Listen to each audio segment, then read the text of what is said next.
Good morning, everyone. It is Lindsay here from Rented Space, and thank you for joining me today. So today we're having a cuppa and a bit of a chat talking about how I'm preparing for autumn. So it is early mid-February and we're going to discuss what I've done. And so I've already ordered,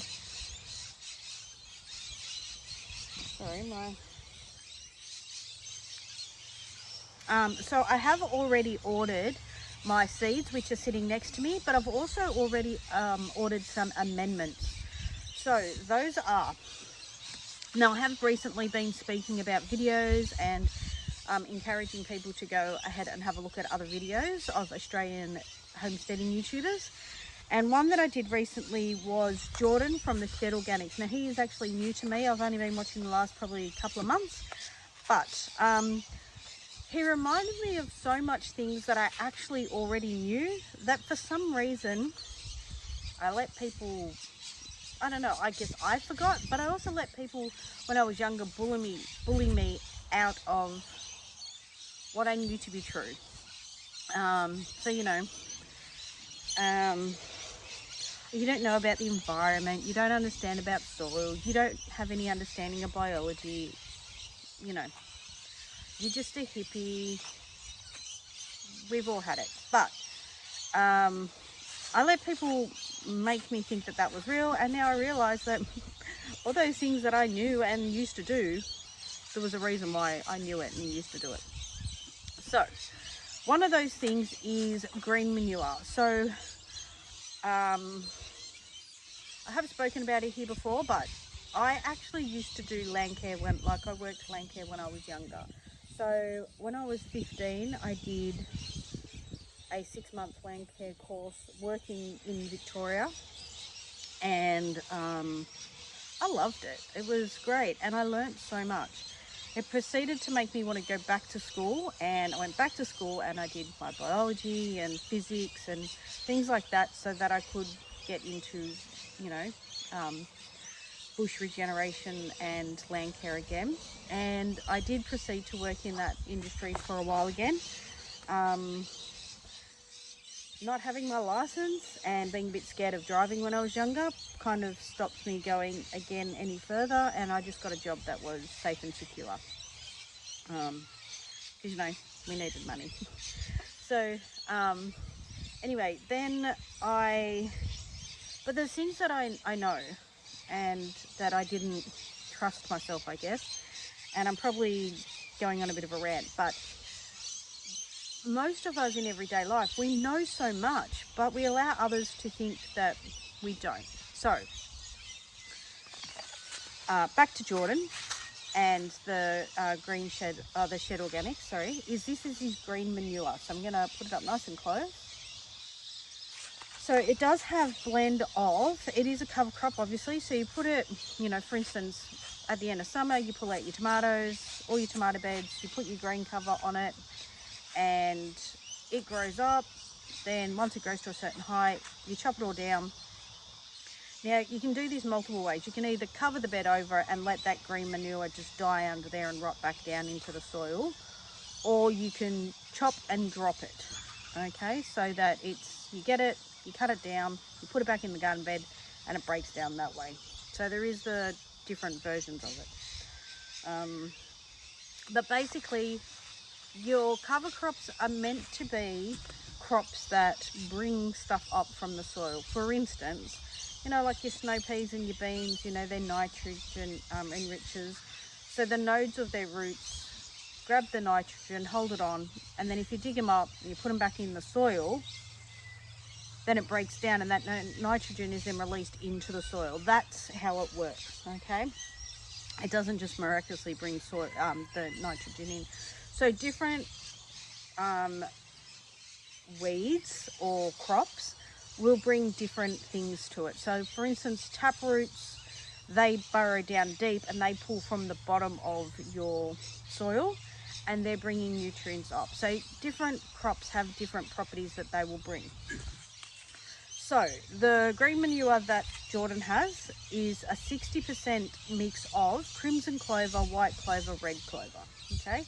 40% mix of barley, linseed, snow pea, buckwheat, cowpea, rye, millet, wheatgrass, vetch, lupin, radish and mustard.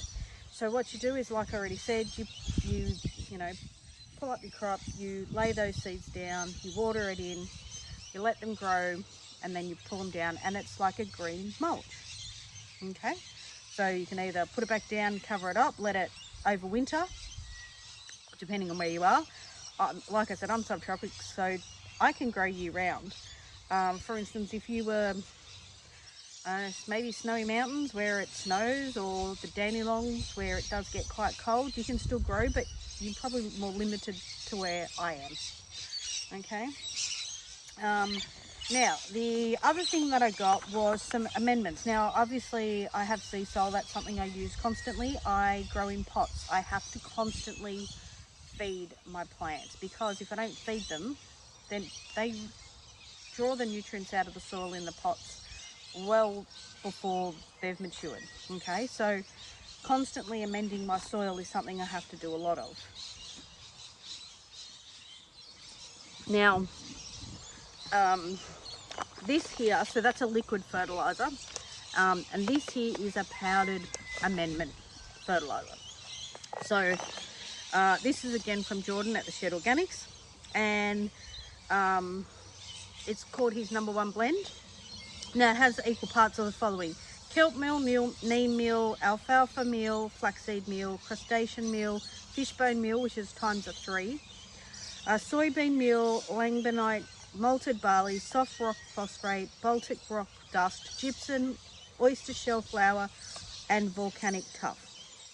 Now, he even goes on in the packaging, and he has beautifully written different ways to use it. You can use it in, you can put it in water as a liquid fertilizer. So balanced plant nutrient tea. So 1/4 to 1 cup per 20 litres of water. Re-amend your used organic soil with 1 to 2 cups per 30 litres of soil, or you top dress. So pull back your mulch, put your amendment on top, recover the mulch, water it in. 1 cup per plant, pot or bed. Okay, like so 1/4 to 1 cup depending on the size. So these are things that I'll be doing. If I'm using the bed straight away, well, everything will be getting amendment and sea salt. Sea salt's just a quicker version of this. This is going to slowly break down. Sea salt's all pretty much automatic nutrients. Okay, if I'm not planting in that particular bed, pot, what have you, it'll be getting my seed crop, the green manure. Okay, some of my beds I just don't, I try to rest my pots where I can, or having said that, this year most of my pots went into my garden beds. Then I topped up my garden beds and I've put new soil into my pots. Not all of them, but majority of them. So any of the ones that have older soil will go into my garden beds, and then I'll put new soil in them. So I won't actually have to amend those, because it'll be getting new soil next summer or spring. Okay, but that's kind of what I do because I have pots. All right, if you're all garden beds, you do what you're going to do with what you have. Okay, but like I said, because I do have mostly pots as a renter, I have to amend them and swap them around pretty quick. Okay, so I have done 2 seed orders. I actually have a couple more that I've realized I probably will put through. I do like to order last season for next season. Okay, so sorry, my phone decided it didn't want to have any more videos. So as I was saying, I do tend to order items for this year ready for next year. So I take advantage of the end of season sales and I'll buy up seeds that way. Yeah, so I'll do that. Now, I put 2 seed orders in, and I will, as the seeds go on sale, I'll probably order more seeds ready for next year. But these are either things that I needed for now, for autumn, or that I already knew I needed ready for next year. So, first of all, onions. I definitely needed onions. I have none.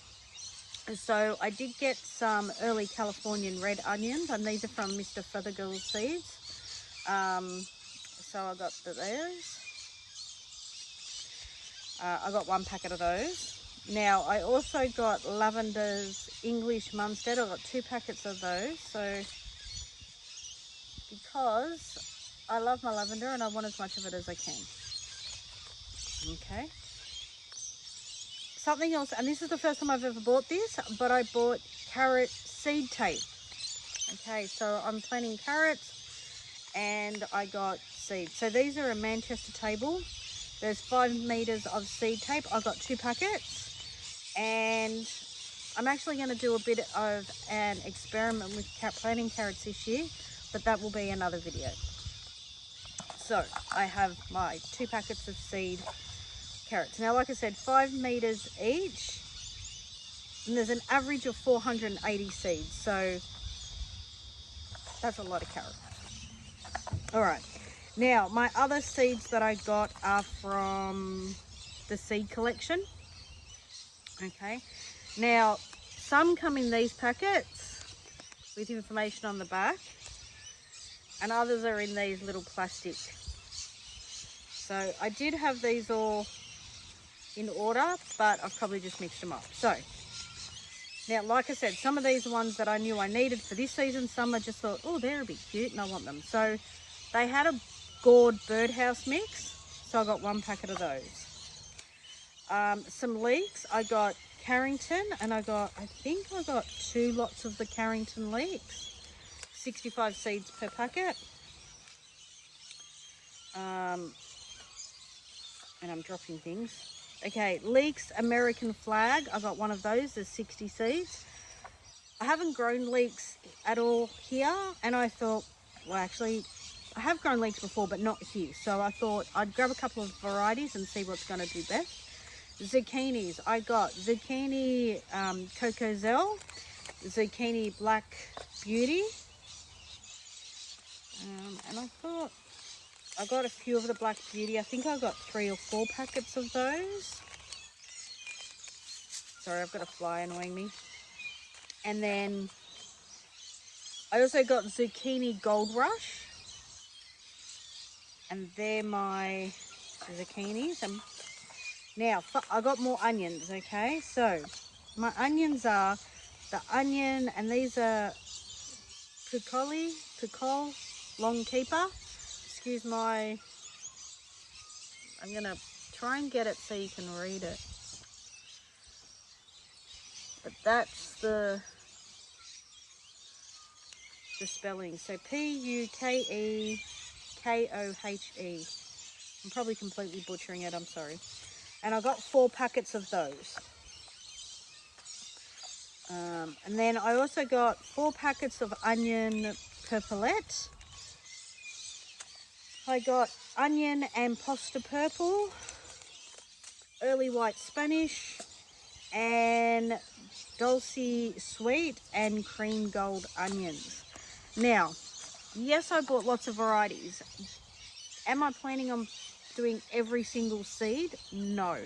My idea is I'm going to do a couple of different beds. I do have grey standing pots that are maybe 20 centimeters wide by 50, 60 centimeters long.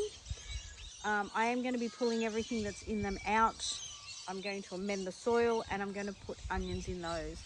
I'm going to see which onion varieties do best here where I am.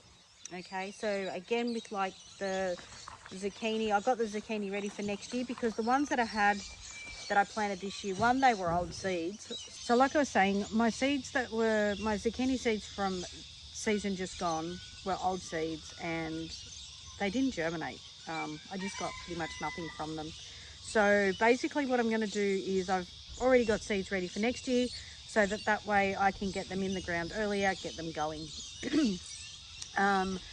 But also because, like I said, you know, I've actually expanded my garden this year so much that there's things that I'm going to be able to plant and larger quantities than I've ever done before, that I want to start getting more varieties of seeds and trying different varieties and seeing what I'm going to get, instead of just going, okay, well, I know that this grows well here, so many people have told me so, you know, 5 people in my area have chosen. I'm trying to experiment and see what else will grow, and then see what lasts the longest from like in my pantry from what I get.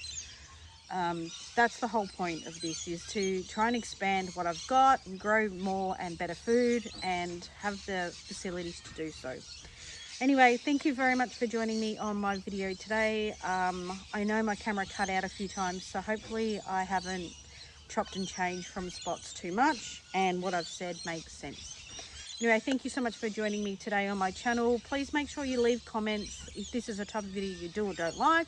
If you have any questions, if you're in the area or even somewhere else and there's particular varieties that you really find work well, please let me know. All right, happy Sunday, everyone. Thanks very much. Have a good one. Lindsay. Bye.